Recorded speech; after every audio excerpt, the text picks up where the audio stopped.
বাঙ্গু প্রগতিশীলদের চেতনার দিকে একটা মহা অস্ত্র নিক্ষেপ করবো, এর ফলে বাঙ্গু প্রগতিশীলদের মুখোশ চূড়ান্ত ভাবে খসে পড়বে আর তাদের পুচ্ছে আগুন জ্বলা যাবে। তাদের প্রগতিশীল প্রতারণা আর ভণ্ডামি ভরা বয়ানের চেতনা এই বিল্ডিং এর মতো ধইসা পড়বে। আগের 2 এপিসোডে আমরা 71 সাল নিয়ে আওয়ামী বাম বয়ানকে জয় বাংলা কইরা দিছি। প্রথম এপিসোডে আওয়ামী বাম বয়ানে পাকিস্তানের ভুয়া অর্থনৈতিক শাসনের ন্যারেটিভে জয় বাংলা করেছি। দ্বিতীয় এপিসোডে 25শে মার্চ 70-এর নির্বাচন এবং তার আগের পরের ঘটনাকে জয় বাংলা করে দিছি। আজকে আমরা আলোচনা করব বাঙ্গু চেতনার মূল সূতিকাগার ভাষা আন্দোলন নিয়ে এবং এর পিছনের আসল বাস্তবতা কি ছিল। আপনারাও বুঝবেন 7 জন্মের জাউরা আওয়ামী লীগ এবং বামেরা বাংলাদেশিদেরকে কি রকম উজবুক বানাইছে এই 50-55 বছর। এই এপিসোডের শেষ পর্যন্ত দেখলে আপনারা নিজেরাই তাজ্জব হইয়া যাবেন। তাদের প্রতারণার ভণ্ডামি দেখা আজকে আমরা 52 চেতনার বয়ানকে পুরাপুরি ধূলিসাৎ কইরা জয় বাংলা কইরা দেব। এর সাথে ভারত, আওয়ামী লীগ এবং বাম বয়ান আর তার চেতনার একচ্ছত্র আধিপত্য চিরতরে এই দেশ থেকে লোপ পাবে। চলেন আল্লাহর নামে শুরু করা যাক। প্রথমেই দেখব কি আছে সেই আওয়ামী বাম বয়ান। 1947 সালে পাকিস্তান রাষ্ট্রের আবির্ভাব হয়। তাকে মানে আওয়ামী বাম বাঙ্গু বয়ানে কয় আর কি। পাকিস্তান গঠন হওয়ার পরে পশ্চিম পাকিস্তানের শাসক গোষ্ঠী, বিশেষ করে পাঞ্জাবিরা পূর্ব পাকিস্তানের বাঙালিদের উপরে তাদের ভাষা উর্দু জোর কইরা চাপাইয়া দিতে চাইছিল।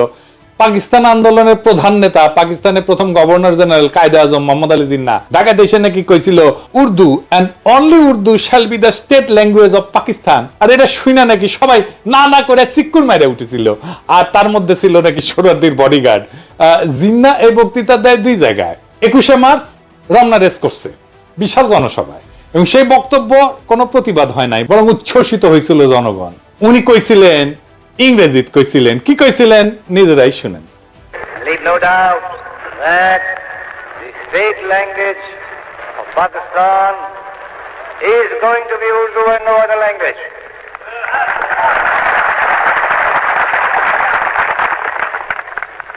And anyone who tries to mislead you is really the enemy of Pakistan. Without state language, no nation can remain tied up solidly together and prosper. Look at the history. Every government has got to have some state language. Therefore, so far as the state language is concerned, Pakistan's state language shall be Urdu. ইংরেজিতে কইছিলেন, এটা ঠিকই কইছিলেন বলে বাঙ্গু প্রগতিশীলদের ধরে নেওয়া উচিত ছিল, তাই না? বাংলা এটা ছিল এরকম। এই কথা আপনাদের খুব স্পষ্ট করে বলতে চাই, পাকিস্তানের রাষ্ট্রভাষা হবে উর্দু এবং অন্য কোনো ভাষা না। যে আপনাদের ভুল পথে চালানোর চেষ্টা করবে সে পাকিস্তানের শত্রু।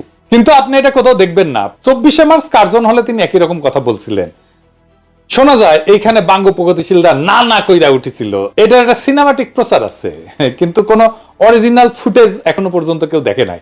অবাক লাগে না আপনাদের? আসলে বক্তব্য দেওয়ার টাইমে না না করেছিল কিনা আমার সন্দেহ হয়, তাই সেটা দেখাতে পারতেছি না, তাই সিনেমা থেকে দেখাই। হ্যাঁ, দেখেন। But the new nation of Pakistan will have one national language, Urdu. এখন বাঙ্গু প্রগতিশীলরা কি কয়, কেন উর্দুকে পাকিস্তানের রাষ্ট্রভাষা করতে চাইছিল? তারা বলে বাঙালিরা যেন চিরকাল পাঞ্জাবিদের অধীনে থাকে, এর ফলে নাকি তাদের শোষণ করতে সুবিধা হবে। পাকিস্তানের শোষণের বয়ান আগের ভিডিও জয় বাংলা করেছি না এটা। এছাড়া তা কয় যে এটা হলো চাকরি, শিক্ষা, সব জায়গায় বাঙালিরা পিছায় পড়বে। সবচেয়ে ভয়াবহ ব্যাপার যেটা হবে সেটা হইতেছে বাঙালিরা নাকি নিজেদের মাতৃভাষা ভুলে যাবে। সে ভাষায় কথা বলতে পারবে না, মায়ের কোলে বসে ছড়া শুনতে পারবে না। আর এই বয়ান নিয়ে বাঙ্গু প্রগতিশীলরা অনেকগুলো গান লিখেছে, তার মধ্যে অন্যতম বিখ্যাত গান হইতেছে ওরা আমার মুখের ভাষা কাইরা নিতে চায়, তারা কথায় কথায় শিকল পরায় মোদের হাতে পায়। কি অদ্ভুত একটা গান। প্রত্যেক 21শে ফেব্রুয়ারিতে বিভিন্ন জায়গায় স্কুল, কলেজে সাংস্কৃতিক প্রোগ্রামে গান বাজানো হয়। এই গান হইতেছে প্রগতিশীলদের কাছে অনেকটা সোহরাওয়ার্দীর বডিগার্ডের 7ই মার্চের ভাষণের মতো। এই গান না বাজাইলে তাদের চেতনা পরিপূর্ণ হয় না। এবার আসেন এই গান আমরা বিশ্লেষণ করি, একে একে চোখে আঙুল দিয়ে দেখাই দিই। পুরা বাঙ্গু বয়ানকে জয় বাংলা করবো আজকে ইনশাল্লাহ। সবার প্রথমে যে কথা উঠে আসে সেটা হইলো ওরা আমার মুখের ভাষা কাইরা নিতে চায়। এটা তো সম্পূর্ণ মিথ্যা বানাওয়াটমূলক একটা অপপ্রচার। এখানে ওরা বলতে পশ্চিমা শাসক গোষ্ঠী অথবা পাঞ্জাবিদেরকে বোঝানো হয়েছে, তাই না? প্রথম পয়েন্ট হইতেছে কায়েদ আজম জিন্নাহ যে ঘোষণা দিছিলেন সেটা হইতেছে পাকিস্তানের সংবিধানে অফিসিয়াল ভাষা বা স্টেট ল্যাঙ্গুয়েজ কি হবে, রাষ্ট্রভাষা কি হবে, রাষ্ট্রভাষা কি হবে। কারণ মাতৃভাষা নিয়ে সে ভাষণে কোনো আলোচনা হয় নাই, তাই না? মাতৃভাষার অফিসিয়াল ল্যাঙ্গুয়েজ দুইটা ভিন্ন জিনিস। জিন্নাহ এবং পাকিস্তানের আবির্ভাবে মুখ্য ভূমিকা পালনকারী দল মুসলিম লীগ উর্দুকে পাকিস্তানের অফিসিয়াল ল্যাঙ্গুয়েজ, স্টেট ল্যাঙ্গুয়েজ আর আন্তঃপ্রদেশ যোগাযোগকারী ভাষা, যেটাকে ইংরেজিতে লিঙ্গুয়া ফ্রাঙ্কা বলে, সেটা করার সিদ্ধান্ত নিয়েছিল। এবং এই সিদ্ধান্ত যখন না হয়েছিল তখন মুসলিম লীগ করে শেখ মুজিব নিজেও। কেন উর্দুকে লিঙ্গুয়া ফ্রাঙ্কা আর অফিসিয়াল ল্যাঙ্গুয়েজ করার সিদ্ধান্ত নেয় সে আলাপে পরে আসতেছি, তবে আগে দেখি অফিসিয়াল বা স্টেট ল্যাঙ্গুয়েজ কি। অফিসিয়াল ল্যাঙ্গুয়েজ হলো একটা রাষ্ট্রের সরকারি দপ্তরে, আদালতে যে নথিপত্র, কাগজ, রাষ্ট্রীয় আর্কাইভ, চিঠি লেখা আর সংরক্ষণ করা হয় সেইটাকে রাষ্ট্রের অফিসিয়াল বা স্টেট ল্যাঙ্গুয়েজ বলে। আর লিঙ্গুয়া ফ্রাঙ্কা কাকে বলে? লিঙ্গুয়া ফ্রাঙ্কা হইতেছে দেশের বিভিন্ন ভাষাভাষী মানুষের মধ্যে যোগাযোগের কমন মাধ্যম বা মিডিয়াম। একটা দেশে বিভিন্ন ভাষার মানুষ বাস করতে পারে, যেমন ধরেন সোভিয়েত ইউনিয়ন, বহু জাতি বাস করত, Russian, Ukrainian, Georgian, Armenian, Kazakh, Tajik, Bashkir, Turkmen, Latvian, এরকম 15টা ভাষা গোষ্ঠী ছিল, বড় বড় ভাষা গোষ্ঠী। এর প্রত্যেকটা এখন আলাদা আলাদা দেশ হয়ে গেছে এবং আরো শত শত ক্ষুদ্র ভাষা গোষ্ঠীর মানুষ ছিল সোভিয়েত ইউনিয়নে। তো এদের মধ্যে লিঙ্গুয়া ফ্রাঙ্কা ছিল রাশিয়ান, আর সোভিয়েত ইউনিয়নের অফিসিয়াল ভাষাও ছিল রাশিয়ান। তো বাঙ্গ প্রগতিশীলদের ভারত মাতা তো এক গাদা জাতিগোষ্ঠী আছে না, তো ভারত মাতার ব্যাপারে আসতেছি। কারণ আসল কথা হইতেছে অফিসিয়াল ল্যাঙ্গুয়েজের সাথে নিজের মাতৃভাষা, একটা এলাকার কথ্য ভাষা বিলুপ্ত হয়ে যাওয়ার কোনো সম্পর্কই নাই, থাকতে পারে না। এটা খুব অদ্ভুত এবং স্থূল একটা দাবি, নিতান্তই হাস্যকর। কিরকম হাস্যকর দেখবেন, আমাকে বাংলাদেশের উদাহরণ দিয়ে শুরু করি।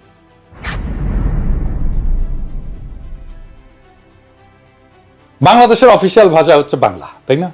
আমরা তো সবাই জানি রাষ্ট্রভাষা বাংলা।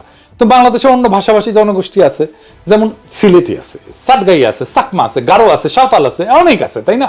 আমি চাকমা গারোদের উদাহরণে আজকে যাব না, সিলেটি আর সাতগাই এই ধরে। এই দুই ভাষা বাংলা থেকে সম্পূর্ণ আলাদা ভাষা, তাদের প্রায় সম্পূর্ণ ইউনিক ভোকাবুলারি আছে, শব্দ ভান্ডার আছে, যেটা অন্য কেউ বুঝে না। এমনকি সিলেটি ভাষা তার নিজস্ব বর্ণমালা আছে, যেটাকে সিলেটি নাগরী বলে। একজন সাধারণ বাংলাভাষী মানুষের পক্ষে সিলেটি বা তাটগাইয়া ভাষা বোঝা অসম্ভব, কারণ তাদের ভোকাবুলারি বা শব্দকোষ প্রায় সম্পূর্ণ ভিন্ন। কারণ ঠান্ডা মাথায় ভেবে দেখেন তো, বাংলাকে অফিসিয়াল ভাষা করার ফলে কি সিলেটি বা চিটাগাং এর মানুষ কি তাদের কথ্য ভাষা বা মাতৃভাষা ভুলে গেছে? না, যায় নাই। কেন যাবে? আশ্চর্য কথা। এটা তো কত উদ্ভট একটা দাবি, সেটা কল্পনা করলেও হাসি লাগে। বাঙ্গ প্রগতিশীলদের দাবি যে ওরা আমার মুখের ভাষা কাইরা নিতে চায়, এটা সম্পূর্ণ গাঁজাখুরি একটা দাবি। এখন যদি চিটাগাং বা সিলেটের ভাইয়েরা যদি বলে ওরা আমার মুখের ভাষা কাইরা নিতে চায়, তাহলে বাঙ্গ প্রগতিশীলরা কই যাবে? বাঙ্গ প্রগতিশীলরা আরো বলে যে পাঞ্জাবি ইরানকে আমাদেরকে শোষণ করার জন্য উর্দু আমাদের উপরে চাপাই দিতে চাইছিল। হায় রে দুনিয়া! বাঙ্গ প্রগতিশীলদের আইকিউ আর সাধারণ জ্ঞান অনেক কম হয়, এটা আমরা সবাই জানি। শিক্ষা দীক্ষাতেও তারা সাধারণত লাড্ডা গোড্ডা হয় আর কি, লেখাপড়া কম করে, শেষ করতে পারে না বেশিরভাগ ক্ষেত্রেই। তো যাই হোক, তাই বলে এত কম হয় এটা কল্পনাতীত। আজকে এক ভদ্রলোকের সঙ্গে কথা হইতেছিল, উনি লন্ডনে থাকেন।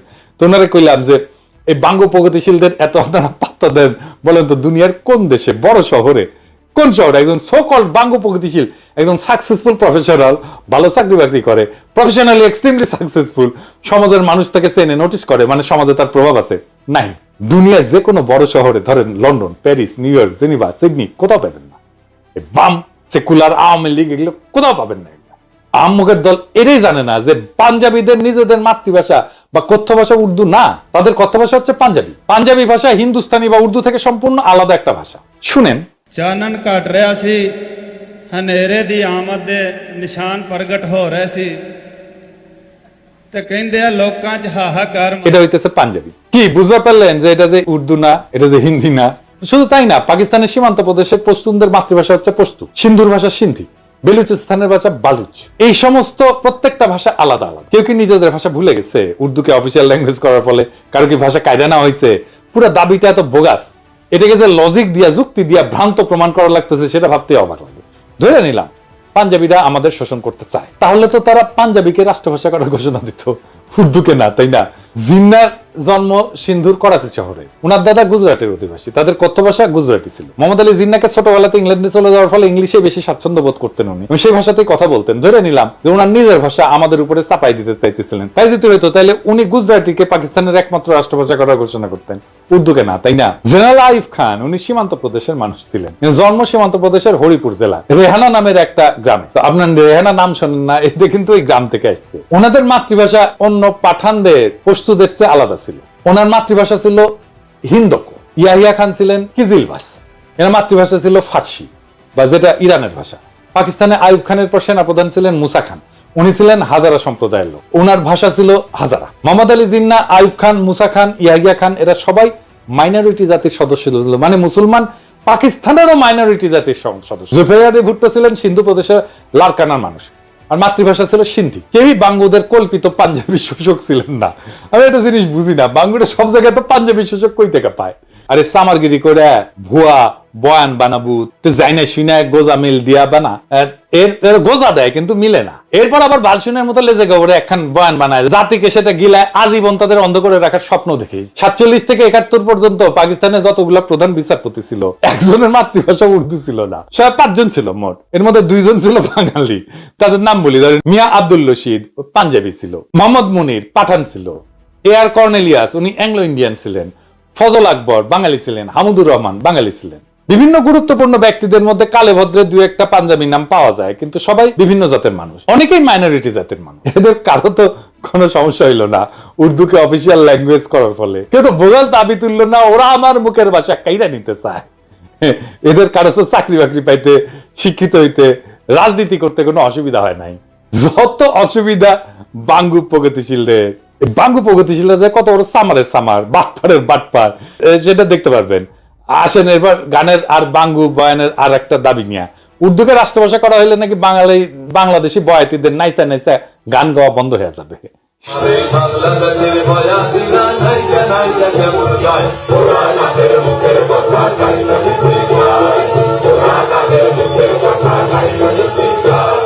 শুধু তাই না, সোহরাওয়ার্দীর বডিগার্ড তার বইতে কি লিখেছে, গায়ক আব্বাস উদ্দিন তারে কি কয় দেখেন। উনি লিখেছেন, তিনি সন্ধ্যায় চলে যাওয়ার পর গানের আসর বসলো। আব্বাস উদ্দিন সাহেব, সোহরাব হোসেন ও বেদার উদ্দিন সাহেব গান গাইলেন। অধিক রাত পর্যন্ত আসর চললো। আব্বাস উদ্দিন সাহেব এবং আমরা রাতে রফিক সাহেবের বাড়িতে রইলাম। রফিক সাহেবের ভাইরাও সকলে ভালো গায়ক, হাসনাত বরকত ভালো গানই গাইতো। এরা আমার ছোট ভাইয়ের মতো ছিল, আমার সাথে জেলও খাটিছে। পরের দিন নৌকায় আমরা রওনা করলাম আশুগঞ্জ স্টেশনের স্ট্যান্ড ধরতে। পথে গান চললো, নদীতে বসে আব্বাস উদ্দিন সাহেবের ভাটিয়ালি গান। তাদের নিজের গলা না শুনলে জীবনের একটা দিক অপূর্ণ থেকে যেত। তিনি যখন আস্তে আস্তে গাইতেছিলেন তখন মনে হচ্ছিল নদীর ঢেউগুলোও যেন তার গান শুনতেছে। তারই শিষ্য সোহরাব হোসেন এবং বেদার উদ্দিন তার নাম কিছুটা রেখেছিলেন। আমি আব্বাস উদ্দিন সাহেবের একজন ভক্ত হয়ে পড়েছিলাম। তিনি আমাকে বলছিলেন, মুজিব, বাংলা ভাষার বিরুদ্ধে বিরাট ষড়যন্ত্র চলতেছে। বাংলা রাষ্ট্রভাষা না হলে বাংলার কৃষ্টি সভ্যতা সব শেষ হয়ে যাবে। আজ যে গানকে তুমি ভালোবাসো এর মাধুর্য মর্যাদা নষ্ট হয়ে যাবে। যা কিছু হোক, বাংলাকে রাষ্ট্রভাষা করতেই হবে। আমি কথা দিয়েছিলাম এবং কথা রাখতে চেষ্টা করেছিলাম। কি আজগুবি এক দাবি, বাংলা অফিসিয়াল না হইলে নাকি বাংলার কৃষ্টি সভ্যতা সব শেষ হয়ে যাবে, গানের মাধুর্য মর্যাদা নাকি গোল্লায় যাবে। উজবুকের দল সম্পূর্ণ ডাহা মন গড়া এই সমস্ত দাবি তুলছে। 47-এর আগ পর্যন্ত ইংরেজ আমলে আমাদের অফিসিয়াল ভাষা কি ছিল? কি ছিল? ইংরেজি। তো ইংরেজি, আবার কইতেছি ইংরেজি। তখন কি ইংরেজি আমলে বাংলার বয়াতিরা নাইসা নাইসা গান গাওয়া ভুলে গেছিল? 200 বছরের বেশি তো শাসন করেছিল, তাই না? তো এই 200 বছরে কি গান গাওয়া ভুলে গেছিল? ইংরেজ আমলে বয়াতিরা নাইসা নাইসা গান করে নাই? তখন কি আব্বাস উদ্দিনের বয়ান মতে বাংলার কৃষ্টি সভ্যতা সব শেষ হয়ে গেছিল? তখন কি বাংলা গানের মাধুর্য মর্যাদা গোল্লায় গেছিল? বাংলা সাহিত্য সবচেয়ে বেশি প্রসার লাভ করেছিল কখন? ইংরেজ আমলে। বাংলা ভাষার সৃষ্টি হয়েছে ইংরেজ আমলে। আধুনিক বাংলা ভাষা যেটা আমরা বলি, বিশেষ করে বাংলা গদ্য সাহিত্যের সৃষ্টি হয়েছে ইংরেজ আমলে। পদ্য সাহিত্যের যা প্রসার ঘটছে তার সিংহভাগ ইংরেজ আমলে। বিভিন্ন বাংলা পত্র পত্রিকা, মাসিক সাহিত্য পত্রিকা সব ইংরেজ আমলে শুরু হয়েছিল। 1800 সালে কলকাতাতে ইংরেজদের ফোর্ট উইলিয়াম কলেজ প্রতিষ্ঠার পরে বাংলা সাহিত্য সৃষ্টি এবং প্রসার লাভ করা শুরু করে। বাংলা সাহিত্য এবং কালচার যারা সৃষ্টি এবং ডিফাইন করছে, রাজা রামমোহন রায়, ঈশ্বরচন্দ্র বিদ্যাসাগর, মাইকেল মধুসূদন দত্ত, বঙ্কিম, শরৎ, রবীন্দ্রনাথ, নবীন চন্দ্র সেন, সব কয়টা ইংরেজ আমলের মানুষ। ইংরেজ আমলে ইংরেজি অফিসিয়াল ভাষা নিয়ে তাদের তো বাংলা সাহিত্য চর্চার বিকাশে কোনো বাধা সৃষ্টি হয় নাই। আর 47 সালে পাকিস্তান তৈরির পর আব্বাসউদ্দিন, আব্দুল লতিফ, এগুলো চেতনার চোদন জায়গায় উঠলো। 47-এর আগে আব্বাসউদ্দিন লতিফেরা গান করে নাই, ওদের কাছে গানের মাধুর্য তখন গোল্লায় যায় নাই। পাকিস্তান উর্দুকে অফিসিয়াল ভাষা করতে গেল, চেতনা জায়গায় উঠলো। উর্দুর ইতিহাস নিয়ে একটু পরে আসতেছি। এদের দাবি যে কত শয়তানি আর ষড়যন্ত্র ভরা, সেটা আস্তে আস্তে টের পাবেন। মুঘল আমলে মুঘলদের রাজ দরবার এবং সুবা এবং প্রদেশগুলোতে অফিসিয়াল ভাষা ছিল ফার্সি। মুঘলদের যাবতীয় ডকুমেন্ট, পরোয়ানা, ইতিহাস সবকিছুই ফার্সিতে রচিত হইত। সিরাজউদ্দৌলা, আলীবর্দী, মুর্শিদ কুলি খান, এদের আমলে যাবতীয় হুকুম, পরোয়ানা ফার্সি শিকস্তা স্টাইলে লেখা হইতো। এই যে দেখেন, এটা শিকস্তা ক্যালিগ্রাফি স্ক্রিপ্টের একটা উদাহরণ। পলাশী যুদ্ধের পর ইংরেজরা প্রথম 80 বছর, মানে 1757 থেকে শুরু করে 1837 সাল পর্যন্ত মুঘলদের ফার্সিকে অফিসিয়াল ভাষা হিসেবে বহাল রাখে। সেই সময় তাদের যাবতীয় অফিসিয়াল ডকুমেন্ট, খাজনার হিসাব ইত্যাদি ফার্সিতেই লেখা হইতো। ইংরেজ সাহেবদের বিভিন্ন চিঠি, আদেশ, পরোয়ানা ইত্যাদি তাদের দেশীয় সেক্রেটারিরা ফার্সিতে লিখে কম্পোজ করে দিত। এই সেক্রেটারিদেরকে বলা হইতো মুন্সি। মুন্সি, হ্যাঁ, প্রচুর হিন্দু ইংরেজি এবং ফার্সি ভাষা শিখে এই মুন্সির কাজ করত। তাদের টাইটেল ছিল মুন্সি। আমাদের গৌতম দাস দাদা আছেন না, আপনারা পছন্দ করেন খুব, আসল নাম হইতেছে গৌতম দাস মুন্সি। উনার ছোট ভাই বিশ্বজিৎ দাস মুন্সি, উনি লেখেন মুন্সি বিশ্বজিৎ। এবার বুঝেছেন তো? 1837 সালে লর্ড অকল্যান্ড ব্রিটিশ ইন্ডিয়ার অফিসিয়াল ল্যাঙ্গুয়েজ ফার্সি থেকে ইংরেজি আর উর্দুতে বদল করে। জিয়া, দুইটা অফিসিয়াল ল্যাঙ্গুয়েজ ছিল, ইংরেজি আর উর্দু। ইংরেজ আমলে 1837 সাল থেকে ব্রিটিশ ভারতে ইংরেজির পাশাপাশি উর্দু ছিল অফিসিয়াল ভাষা। 47 সাল পর্যন্ত এই সিস্টেম বহাল থাকে। ইংরেজ অফিসাররা ব্রিটিশ ইন্ডিয়ান আর্মিতে তাদের নেটিভ সোলজারদের সাথে কি ভাষায় কথা বলতো শুনবেন? উর্দুতে। মহারানী ভিক্টোরিয়া তার হিন্দুস্তানি ব্যক্তিগত খাদেম মুন্সি আব্দুল করিমের কাছ থেকে উর্দু ভাষা শিখছিলেন। শুধু তাই না, মহারানী ভিক্টোরিয়া তার নিজের ডায়েরি ইংরেজির পাশাপাশি উর্দুতেও লিখতেন। ওনার ডায়েরির 13 ভলিউম উনি উর্দুতে লিখছেন নিজের হাতে। এটা নিয়ে একটা সিনেমা হয়েছে হলিউডে, মহারানী ভিক্টোরিয়া তার হিন্দুস্তানি খাদেম মুন্সি আব্দুল করিমকে নিয়ে। সিনেমার নাম হইতেছে ভিক্টোরিয়া অ্যান্ড আব্দুল। 2017 সালে এটা মুক্তি পাইছে। তো মহারানী ভিক্টোরিয়ার চরিত্রে অভিনয় করছেন জুডি ভেন্স, আর আলী ফজল অভিনয় করছে আব্দুল করিম চরিত্রে। কাজেই ইংরেজ আমলে 47 পর্যন্ত রবীন্দ্রনাথ, শরৎ, বঙ্কিম, ঈশ্বরচন্দ্র এরা সাহিত্য চর্চা করতে পারবে, কাব্য রচনা করতে পারবে, মাসিক পত্রিকা ব্যয় করতে পারবে, বাংলাদেশের বয়াতিরা নাইচা নাইচা গান গাইতে পারবে, তাতে কোনো অসঙ্গতি নাই। কিন্তু 47 সালে পাকিস্তান হওয়ার পর পাকিস্তানের অফিসিয়াল ভাষা উর্দু করতে গেলে বাঙ্গ প্রগতিশীলদের পাছায় আগুন ধরে গেল। এবার গানের অন্য অংশে আসি।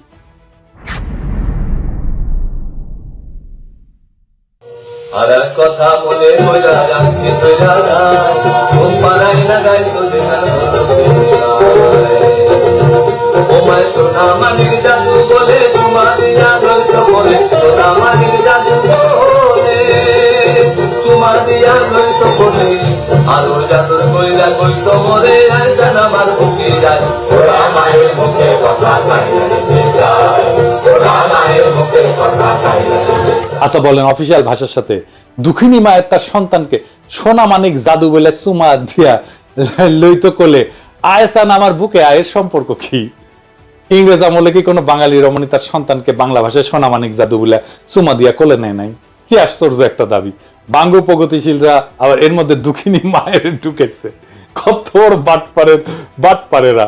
পাকিস্তান প্রতিষ্ঠা হওয়ার পরে জিন্নাহ এবং তার পরবর্তী গভর্নর জেনারেল আর প্রধানমন্ত্রী খাজা নাজিবুদ্দিন তাদের ভাষণে সুস্পষ্ট করে বলছিলেন যে পাকিস্তানের কোন প্রদেশের প্রাদেশিক অফিসিয়াল ভাষা কোনটা হবে সেটা প্রদেশের আইনসভা ঠিক করবে, কিন্তু অল পাকিস্তান লিঙ্গুয়া ফ্রাঙ্কা হবে উর্দু।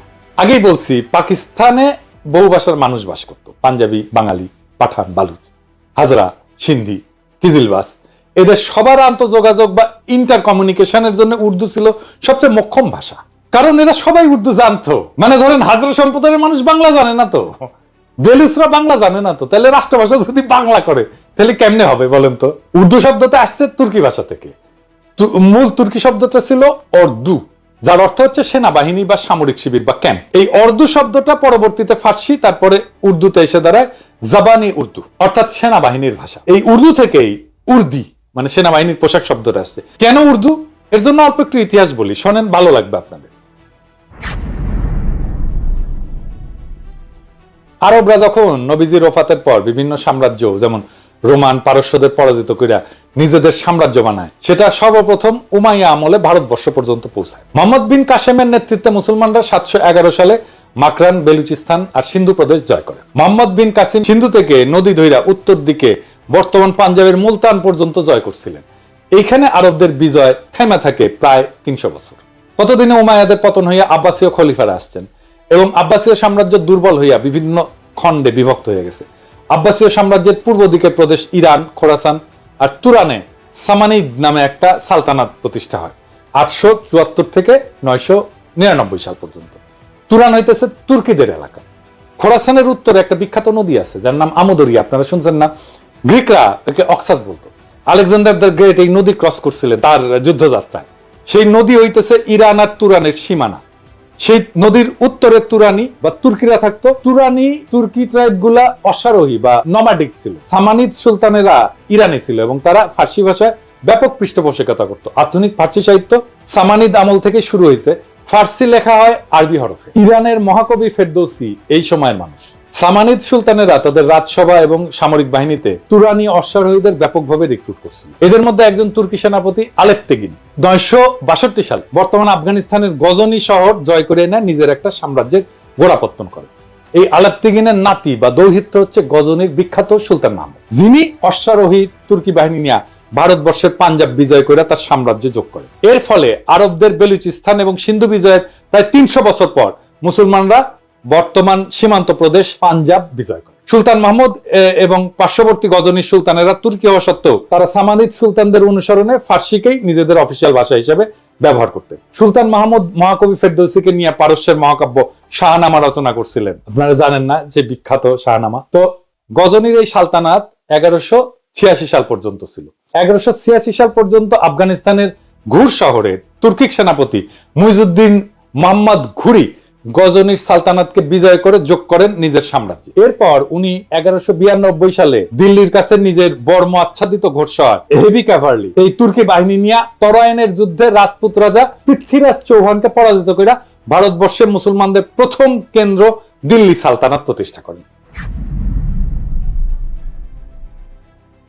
এই সময়ে দিল্লি সালতানাতে তুর্কি, আফগান, ইরানি এই সমস্ত মুসলিম জাতি সেনা হিসেবে দলে দলে যোগ দেয়, কিন্তু তারা অফিসিয়াল ভাষা হিসেবে তাদের আগের গজনীর সুলতান মাহমুদ এবং সামানিদদের অনুসরণে ফার্সিকেই বহাল রাখে। ভারতবর্ষে মুসলিম শাসনের সূচনা হয় দিল্লি সালতানাতের মধ্য দিয়ে। এরপরে আস্তে আস্তে মুঘল বাদশাহ আওরঙ্গজেবের সময় প্রায় পুরো ভারতবর্ষ মুঘলদের অধীনে আসে। মুঘলরাও ফার্সির ব্যবহার জারি রাখে। দিল্লি ছিল সালতানাতের রাজধানী বা কেন্দ্রবিন্দু। দিল্লির আশেপাশের এলাকায় খারি বলি নামে একটা ভাষা প্রচলন ছিল। এত জাতের মুসলিম দিল্লিতে সেটেল করার ফলে তারা এই খারি বলি ভাষা ব্যবহার শুরু করে। এর মধ্যে যুক্ত হয় অসংখ্য ফার্সি আর আরবি শব্দ, মানে যেগুলো ধার করা শব্দ। আমাদের বাংলাতে অসংখ্য ধার করা শব্দ আছে। খারবলি আর ফার্সি এই দুইটা মিলে তৈরি হয় উর্দু ভাষা। একে হিন্দুস্তানি ভাষাও বলা হয়, কারণ এটার উৎপত্তি হিন্দুস্তানে দিল্লি সালতানাতের সময়। দিল্লি সালতানাতের আমলে 1300 শতকে বিখ্যাত কবি আমির খসরু, যাকে ভারতের তোতাপাখি বলা হয়, উনি এই উর্দু ভাষায় সাহিত্য রচনা করেন এবং তাকে উর্দু সাহিত্যের জনক বলা হয়। এই উর্দু ভাষাকে ফার্সি আরবি হরফেই লেখা হতো স্বাভাবিকভাবেই, কারণ যারা শিক্ষিত, যারা এই সাহিত্য রচনা করতেন, তারা অলরেডি সেই হরফের রাষ্ট্রীয় কাজে ফার্সিতে ব্যবহার করতেন। এখন হিন্দুস্তানে বিভিন্ন জাতের মুসলমানদের সমাগম ঘটে। ইরানি, তুরানি, আফগান, পাঠান, তাজিক, উজবেক, হাজরা ইত্যাদি। ভারতবর্ষের মুসলমানদের সেনা সামরিতে এরকম অনেক জাতের ঘোড়সওয়ার সৈন্য সেনাপতির সমাগম হইতো। তারা এই হিন্দুস্তানি ভাষায় নিজেদের মধ্যে কমিউনিকেশন করতেন। এই জন্য এই ভাষার নাম হয়েছে উর্দু বা ক্যাম। বোঝা গেছে? মুঘল বাদশাহ জাহাঙ্গীর, শাহজাহান, আওরঙ্গজেব থেকে শুরু করে বাহাদুর শাহ জাফর পর্যন্ত সবার মাতৃভাষা ছিল উর্দু। শেষ বাদশাহ বাহাদুর শাহ জাফর উর্দুতে একজন উৎকৃষ্ট কবিও ছিলেন। মুসলমানরা যখন ডেকান বা হিন্দুস্তানের দক্ষিণে নর্মদা নদীর বিন্ধ্য পর্বতমালার দক্ষিণে নিজেদের সালতানাত এক্সপ্যান্ড করে, সেই ডেক্কানেও মুসলমানরা লিঙ্গুয়া ফ্রাঙ্কা হিসেবে উর্দু ব্যবহার করে। দক্ষিণের উর্দুতে তামিল, তেলেগু থেকে অনেকগুলো ধার করা শব্দ আছে, এই জন্য সেটাকে দক্ষিণী উর্দু বলা হয়। কিন্তু হায়দ্রাবাদের নিজামরা যাতে তুর্কি হইলেও তারা হায়দ্রাবাদে উর্দুতেই কথা বলতেন। এমনকি হায়দার আলী আর টিপু সুলতান সুদূর দক্ষিণে মহীশূর রাজ্যের পত্তন করলেও সেখানেও মুসলমানরা লিঙ্গুয়া ফ্রাঙ্কা হিসেবে উর্দু ব্যবহার করতেন। যেমন ভারতের তেলেঙ্গানা রাজ্য ডেকান বা দাক্ষিণাত্যের একটা রাজ্য। ডেকানের হিন্দুদের ভাষা উত্তর ভারত থেকে আলাদা। দক্ষিণ ভারতের হিন্দুরা উত্তর ভারতের হিন্দিতে কথা বলতে চায় না। তেলেঙ্গানার মূল আঞ্চলিক ভাষা তেলেগু। সেই তেলেঙ্গানার মুসলমানরাও উর্দুকে নিজেদের লিঙ্গুয়া ফ্রাঙ্কা হিসেবে ব্যবহার করে। এই যে দেখেন, তেলেঙ্গানার রাজধানী শহর হায়দ্রাবাদের এমপি আসাদুদ্দিন ওয়াইসি উর্দুতে বলা কথা আর ভাষণ। तरीके से उसको तरतीब दी गई कि अक्सरती तबके के लोग जीत जाएं और मुस्लिम अकलियत के लोग कामयाब होने में बड़ी मुश्किलात पेश आए। इसीलिए 2007 में सच्चर कमेटी ने कहा था, सिफारिशात में कहा कि अब जब हदबंदी होगी तो माकूल तरीके से बनाए जाए ताकि मुसलमान पार्लियामेंट और असेंबली के इलेक्शन जीत सके। পুরা উপমহাদেশে পাঠান, পাঞ্জাবি, সিন্ধি, উত্তরপ্রদেশ, হায়দ্রাবাদ, কর্ণাটক, দক্ষিণী সব জাতের মুসলমান উর্দুকে লিঙ্গুয়া ফ্রাঙ্কা হিসেবে ব্যবহার করে। কারো কারো মধ্যে কোনো কুরকুরানি কিন্তু হয় নাই। এক বিচিত্র উদ্ভট কারণে আওয়ামী ভারতীয় প্রোপাগান্ডায় বিশাল উপমহাদেশের বিভিন্ন জাতের মুসলমানদের মধ্যে শুধু পূর্ব বাংলার বাঙালিদেরকে উর্দুতে ঘৃণা করা শিখাইতে সক্ষম হয়েছে। কিন্তু হিন্দু আর্যদের সংস্কৃত ভাষা থেকে শব্দ নিয়ে উর্দু ভাষাকে হিন্দিতে রূপান্তর করার পর সেই হিন্দিকে আবার এইসব বাঙ্গ প্রগতিশীলদের কাছে জনপ্রিয় করছে। এই দেখেন আমগের ট্যাঙ্ক ড্যান্সার আজকাল পুলিশের ভ্যানে লাথি গুতা খাওয়া আসানুল লকিনু ক্যাঙ্গে করে হিন্দি করছে, শুনে। 71 सन का मुक्तियुद्ध में पाकिस्तान हमका विरुद्ध था एवं पाकिस्तान में हमका साथ लड़ाई किया था। उस टाइम से जमात इस्लामी एक आतंकवादी संगठन था जो मानुष को, आदमी को मार दिया, नारी को मार दिया। वो संगठन पाकिस्तान बैक करता है एवं वो संगठन का जो आदमी मारा था उसका लिए विचार कर रहा है, फांसी भी हो गया। ये संगठन का साथ पाकिस्तानी का एवं पाकिस्तानी गोয়েন্দা संस्था ISI का गভীর ताल्लुक है। তো পাকিস্তান রাষ্ট্র 1947 সালে জন্ম নেয়। ভারতবর্ষে মুসলমানদের দিল্লি সালতানাত মোগল সালতানাতের উত্তরসূরি হিসেবে। স্বাভাবিকভাবেই মুসলিম সালতানাতের হেরিটেজ হিসেবে উর্দুকে পাকিস্তানের বহু ভাষাভাষী মানুষের মধ্যে লিঙ্গুয়া ফ্রাঙ্কা আর অফিসিয়াল ল্যাঙ্গুয়েজ হিসেবে নির্ধারণ করা হবে, এটা খুব স্বাভাবিক। ভারতবর্ষে মুসলমানদের সালতানাতের ইতিহাসের সাথে যারা পরিচিত তাদের কাছে এটাই ন্যাচারাল। এর বিরোধিতা যে কত বড় ষড়যন্ত্র সেটা আপনারা একটু পরে দেখবেন, ষড়যন্ত্র কারা করছে সেটাও দেখবেন, তাজ্জব হয়ে যাবেন তাদের নির্লজ্জতা দেখে। আধুনিক হিন্দি ভাষার আবির্ভাব ঘটে 19 শতকের শেষে এবং 20 শতকে। অনেক হিন্দু উর্দু ভাষার কিছু ফার্সি আরবি ভোকাবুলারি আর ফার্সি হরফে নারাজ হয়। তারা এজিটেশন শুরু করে, উর্দু বা হিন্দুস্তানি ভাষাকে দেবনাগরী হরফে লেখার জন্য ভোকাবুলারিতে আরবি ফার্সির বদলে সংস্কৃত থেকে ধার করা শব্দ নিয়ে রিপ্লেস করা শুরু করে। এই ভাষার নাম দেওয়া হয় হিন্দি। এর ফলে আধুনিক হিন্দি ভাষার আবির্ভাব ঘটে। হিন্দু ভারতে শুধুমাত্র হিন্দিকে এই লিঙ্গুয়া ফ্রাঙ্কা বা অনলি ন্যাশনাল ল্যাঙ্গুয়েজ হিসেবে কেন্দ্রে অফিসিয়াল ল্যাঙ্গুয়েজ হিসেবে গণ্য করা হয়। ভারতের রাজ্য পর্যায়ে বিভিন্ন ভাষা ওই রাজ্যে অফিসিয়াল কাজে ব্যবহার করা হয়। পাকিস্তানে যে প্রস্তাব জিন্না করছিল এবং খাজা নাজিমুদ্দিন উভয় দিছিলেন, আগেই বলছি আপনাদেরকে, এটা আমার কথা না, এক এক করে আপনাদের রেফারেন্স দেখাচ্ছি। ভারতের সংবিধানে আর্টিকেল 343 দেখেন, স্পষ্ট ভাষায় লেখা আছে official language of the union shall be Hindi in Devanagari script. সাথে কিছুদিনের জন্য ইংরেজিকে রাখছে, যতদিন না মানুষ হিন্দি শেখে। সারা ভারতে সেটা প্রচলিত হয়। এরপর ভারতের সুপ্রিম কোর্টের এই রায় দেখেন, ভারতের সুপ্রিম কোর্ট হিন্দিকে ন্যাশনাল ল্যাঙ্গুয়েজ হিসেবে রায় দিছে। রায় বলা আছে এইটা ইংরেজি যেহেতু কইছে ঠিকই কইছে, এটা বাংলায় করলে হয়। ভারত অনেক রকম মানুষের দেশ, এখানে হিন্দি জাতীয় ভাষা। তাই আশা করা হয় যে যেসব সাক্ষীকে আবেদনকারী মানে উত্তরপ্রদেশের ট্রাইব্যুনালে নিয়ে আসবেন তারা হিন্দিতে কথা বলতে পারবেন এবং নিজেদের কথা বুঝিয়ে বলতে পারবেন। এরপর সংবিধানের 351 আর্টিকেল দেখেন, স্পষ্টভাবে লেখা আছে ভারতের কেন্দ্রের দায়িত্ব হচ্ছে হিন্দি ভাষার প্রসার ঘটানো, সাথে হিন্দি ভোকাবুলারি ক্রমান্বয়ে সংস্কৃত থেকে ধার করা শব্দ দিয়ে প্রতিস্থাপন করা। কই, ভারতের পশ্চিমবঙ্গে তো বাঙালি বাস করে। বাংলা সাহিত্য, কালচার, সংস্কৃতি বলতে যা বুঝি সেটার গোড়াপত্তন তো ঘটে পশ্চিমবঙ্গের হিন্দু ভদ্রলোক, ব্রাহ্মণ, কায়স্থ, বৈদ্য এদের হাতে। তারটা একটা টু শব্দ পর্যন্ত করলো না যে ভারতে তাদের মুখের ভাষা কাইরা নিতে হইতেছে। তাদের দুঃখিনী মায়ের কি হবে, সোনা মানিক বলে আর বুকে টাইনা নিতে পারবে না। হিন্দিকে ভারতের কেন্দ্রে অফিসিয়াল ল্যাঙ্গুয়েজ করার ফলে কি তারা বাংলা ভুলে গেছে? এখনই কি আপনারা বুঝতেছেন না পূর্ব বাংলার কৃষিজীবী মুসলমানদের বলদ আর উজবুক পেয়া কত বড় খেলা খেলছে ভারতীয় শহর আর তাদের দোসরেরা? এবার দেখেন আরো খেলা আপনাদের কিভাবে বলদা পাইয়া খেলছে, একটু দেখায়। বাঙ্গ প্রগতিশীলরা রবীন্দ্রনাথ কইতে কইতে অজ্ঞান হয়ে ক্যাট হয়ে পড়ে যায়। এই যে কয়েকদিন আগে সঞ্জিতা খাতুন মারা গেল, তার লাশের পাশে রবীন্দ্রসঙ্গীত গাইলো, ভিডিও দেখেন।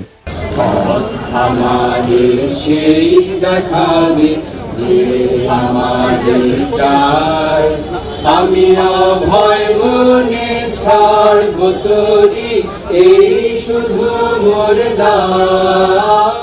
এখন আপনাকে আমি এই রবীন্দ্রনাথের একটা চিঠি পড়ে শোনাইতেছি, তাহলে বুঝবেন এই বাঙ্গ প্রগতিশীলদের ভারত মাতা, আওয়ামী লীগ আর বামেলামিরা কি রকম বলদ বানাইছে। The Mahatma and the poet এই নামে একটা বই আছে, যেখানে রবীন্দ্রনাথ এবং গান্ধীর মধ্যে লেখা চিঠিপত্র সংকলন করা হয়েছে। এটা সংকলক সব্যসাচী ভট্টাচার্য আর এক ভট্টাচার্য। 21 জানুয়ারি 1918 বিহারের মতিহারি থেকে গান্ধী রবীন্দ্রনাথকে একটা চিঠি লেখে।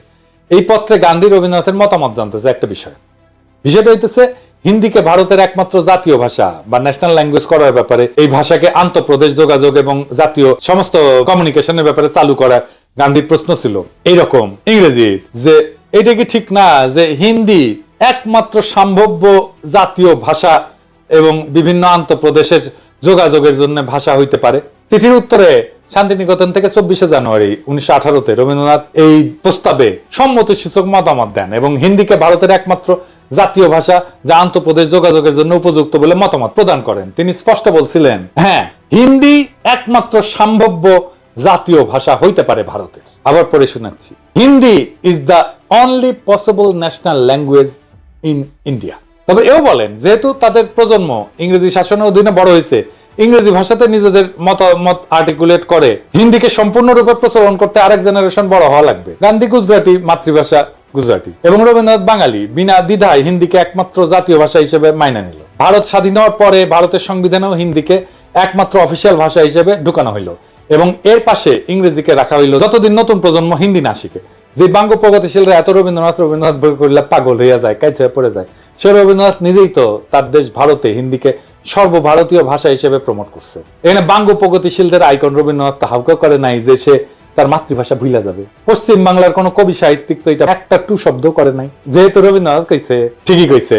আর জিন্না একই কথা কইয়া ভিলেন হইয়া গেল বাঙ্গ প্রগতিশীলদের কাছে। এটা কত বড় সামার বাটপারের বাটপার দেখেছেন। ভারতের কেন্দ্রে, সচিবালয়, আদালতে, আর্মিতে, সব জায়গায় অফিসিয়াল ভাষা হচ্ছে হিন্দি বা ইংলিশ।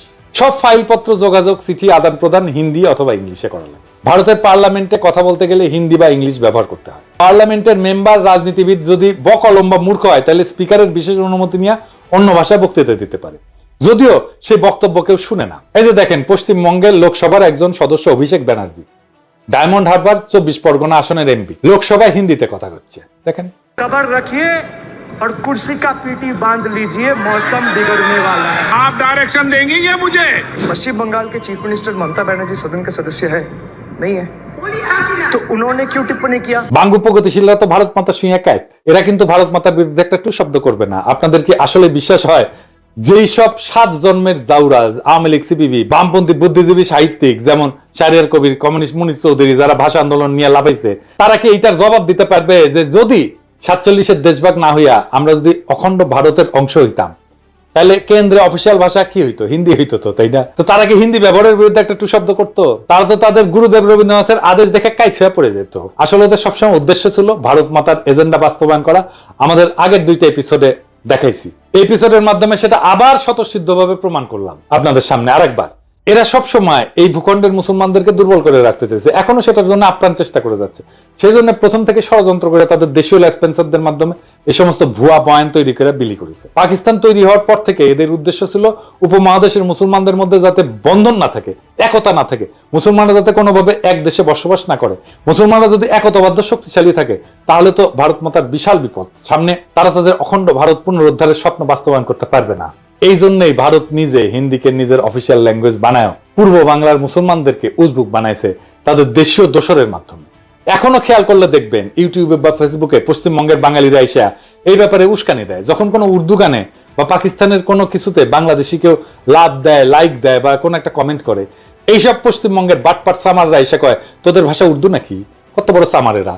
তখন এরা ওপার বাংলা থেকে ভাষা আন্দোলনে ব্যাপকভাবে উস্কানি দিছিল, প্রোপাগান্ডা চালাইছিল। এদের প্রোপাগান্ডা কি জিনিস সেটা সবাই আজকে ভালোভাবে বুঝছেন।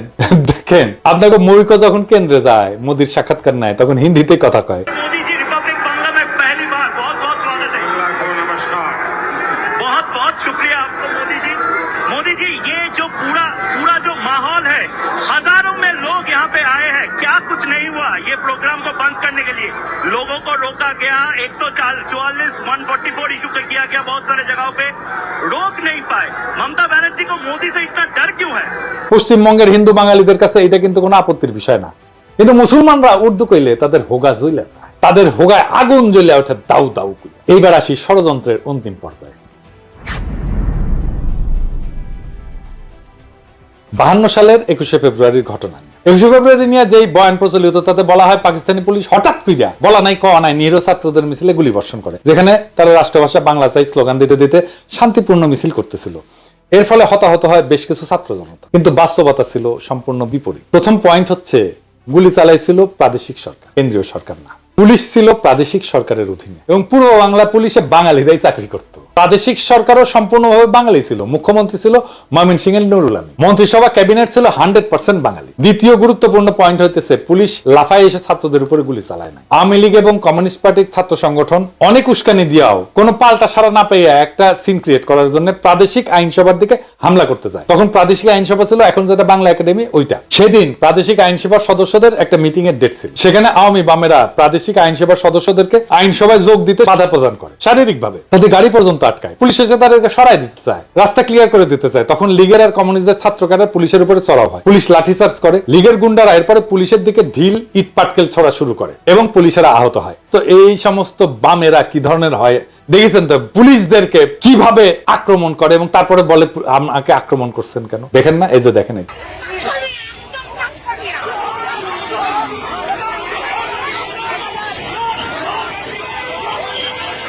তখনকার পুলিশ তো আজকালকার মতো বডি আর্মার, হেলমেট টেলমেট এগুলো ছিল না। পুলিশ খালি হাফ প্যান্ট পরতো, শার্ট আর একটা ক্যাপ পরে থাকে। এই অবস্থায় যদি ইট পুলিশের কপালে লাগে তাই তো মারাত্মক ব্যাপার। এই অবস্থায় পুলিশ পরিস্থিতি নিয়ন্ত্রণে প্রথমে টিয়ার গ্যাস ছোড়ে, এরপর পরিস্থিতি আরো অবনতি ঘটে, লীগ আর বামেরা আরো চড়াও হয়। এইভাবে পরিস্থিতি অবনতি ঘটতে থাকলে পুলিশ সর্বশেষে গুলি চালায়। এই গোলাগুলিতে 4 থেকে 5 জনের মতো নিহত হয়। এই ঘটনা আসল বিবরণ প্রখ্যাত সাহিত্যিক, সাংবাদিক, সেই সময়ে সবচেয়ে বড় পত্রিকা দৈনিক আজাদের সম্পাদক আবুল কালাম শামসুদ্দিনের আত্মজীবনী অতীত দিনের স্মৃতিতে আছে। এই ঘটনাকে বিকৃত করে লীগ আর বামেরা কি অপপ্রচার চালাইছে সেটা আপনারা এখন